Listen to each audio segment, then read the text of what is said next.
उत्तर प्रदेश के एक छोटे से गांव में राघव नाम का एक लड़का अपनी मां सरस्वती के साथ रहता था। राघव के पिता का देहांत कई साल पहले हो चुका था। घर में गरीबी थी, लेकिन मां बेटे के बीच बहुत प्यार था। सरस्वती दिन भर लोगों के खेतों में काम करती और शाम को घर लौटकर राघव को पढ़ाती। बेटा, गरीबी हमारी किस्मत हो सकती है, लेकिन मेहनत हमारा फैसला है। माँ, एक दिन मैं इतना बड़ा आदमी बनूंगा कि तुम्हें कभी काम नहीं करना पड़ेगा। मुझे बड़ा आदमी नहीं, अच्छा इंसान चाहिए। समय बीतता गया। राघव पढ़ाई में बहुत तेज था। पूरे गांव को उससे उम्मीदें थीं। लेकिन गांव में एक और लड़का था, विक्की। उसके पिता गांव के सबसे अमीर आदमी थे। एक दिन स्कूल में परीक्षा के नतीजे आए। इस बार भी पूरे स्कूल में पहला स्थान राघव का आया है। सभी बच्चे तालियां बजाने लगे। एक गरीब लड़का हमेशा मुझसे आगे कैसे निकल जाता है? उस दिन विक्की ने राघव को रास्ते में रोक लिया।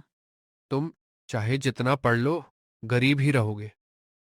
इंसान की पहचान उसके पैसे से नहीं, उसके कर्मों से होती है। ये बातें किताबों में अच्छी लगती हैं।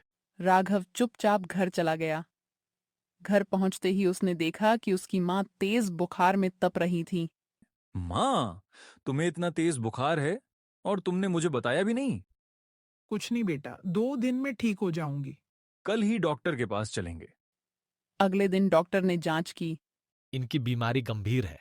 इन्हें शहर के बड़े अस्पताल ले जाना होगा। डॉक्टर साहब, कितना खर्च आएगा? कम से कम 2 लाख रुपये। 2 लाख रुपए सुनकर राघव के पैरों तले जमीन खिसक गई।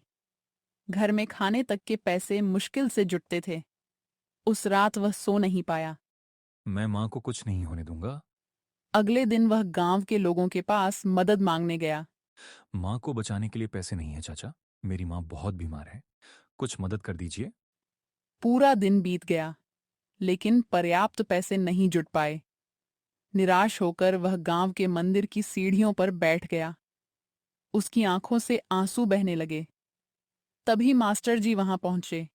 राघव, रो क्यों रहे हो? माँ को बचाने के लिए पैसे नहीं हैं। हार मत मानो बेटा। भगवान मेहनत करने वालों का साथ देते हैं।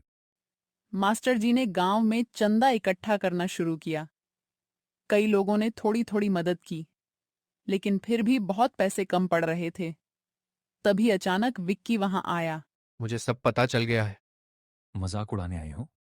नहीं, मदद करने आया हूं। राघव हैरान रह गया। जब मेरे पिताजी बीमार थे, तब तुम्हारी माँ ने कई रातें अस्पताल में उनकी सेवा की थी। लेकिन उन्होंने कभी बताया नहीं। अच्छे लोग अपने अच्छे कामों का ढिंढोरा नहीं पीटते। विक्की ने अपनी बचत के सारे पैसे राघव को दे दिए। दोस्ती और इंसानियत सबसे बड़ी दौलत है। राघव की आंखों में आंसू आ गए। धन्यवाद दोस्त। कुछ दिनों बाद सरस्वती को शहर के अस्पताल में भर्ती कराया गया। इलाज शुरू हुआ। राघव दिन रात अस्पताल में मां के पास बैठा रहता। एक रात सरस्वती ने उसे अपने पास बुलाया। बेटा, अगर मुझे कुछ हो जाए तो माँ, ऐसी बातें मत करो। मेरी बात सुनो। जिंदगी में कभी गलत रास्ता मत चुनना। मैं वादा करता हूँ। और एक बात, अपने गांव को कभी मत भूलना। कुछ दिनों तक सब ठीक चलता रहा। फिर अचानक एक रात सरस्वती की तबीयत बहुत बिगड़ गई।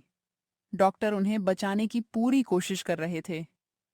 राघव अस्पताल के बाहर भगवान से प्रार्थना कर रहा था। भगवान, मेरी सारी खुशियां ले लो, बस मेरी माँ को बचा लो। लेकिन किस्मत को कुछ और मंजूर था। सुबह डॉक्टर बाहर आए। हमें अफसोस है। राघव समझ गया। उसकी दुनिया उजड़ चुकी थी। वह फूट फूट कर रोने लगा। अंतिम संस्कार के बाद कई दिन तक राघव किसी से बात नहीं करता था। एक दिन उसे अपनी मां की पुरानी संदूक मिली। उसमें एक चिट्ठी रखी थी। कांपते हाथों से उसने चिट्ठी खोली। मेरे प्यारे बेटे, अगर तुम ये पत्र पढ़ रहे हो तो शायद मैं तुम्हारे साथ नहीं हूँ। मुझे पता है तुम बहुत रो रहे होगे, लेकिन याद रखना, तुम्हारे आंसू मुझे दुख देंगे। मैं चाहती हूँ कि तुम अपना सपना पूरा करो। जब भी हार मानने का मन करे, मेरी मुस्कान याद कर लेना। तुम्हारी माँ। चिट्ठी पढ़कर राघव की आंखों से आंसू बह निकले। लेकिन उसी दिन उसने फैसला कर लिया। वह अपनी मां का सपना पूरा करेगा। राघव ने पहले से भी ज्यादा मेहनत शुरू कर दी। दिन में पढ़ाई करता और रात में मजदूरी। सालों की मेहनत के बाद उसने प्रशासनिक परीक्षा पास कर ली। पूरा गांव खुशी से झूम उठा। मुझे तुम पर गर्व है बेटा। आज तुमने साबित कर दिया कि मेहनत गरीबी से बड़ी होती है। कुछ समय बाद राघव बड़े अधिकारी के रूप में अपने गांव लौटा। उसने गांव में स्कूल, अस्पताल और पुस्तकालय बनवाया। जिस गांव में कभी इलाज नहीं था, वहां अब अस्पताल था। जिस गांव में बच्चे पढ़ नहीं पाते थे, वहां अब बड़ा स्कूल था। एक शाम वह अपनी मां की समाधि के पास गया। हाथ में फूल थे और आंखों में आंसू। माँ, आपने कहा था कि गांव को कभी मत भूलना। मैंने आपकी बात रख ली। हवा धीरे धीरे चल रही थी। ऐसा लग रहा था जैसे मां की आवाज आ रही हो। मुझे तुम पर गर्व है बेटा। राघव रोते हुए मुस्कुराकर, जो कुछ हूं, आपकी वजह से हूं माँ। उस दिन पूरे गांव ने देखा कि एक गरीब बेटे ने अपनी मां के सपनों को सच कर दिया था। मां भले ही इस दुनिया में नहीं थी, लेकिन उसकी सीख, उसका प्यार और उसका आशीर्वाद हमेशा राघव के साथ था। सीख: मां का त्याग कभी व्यर्थ नहीं जाता। जो संतान अपने माता पिता के सपनों का सम्मान करती है, सफलता एक दिन उसके कदम जरूर चूमती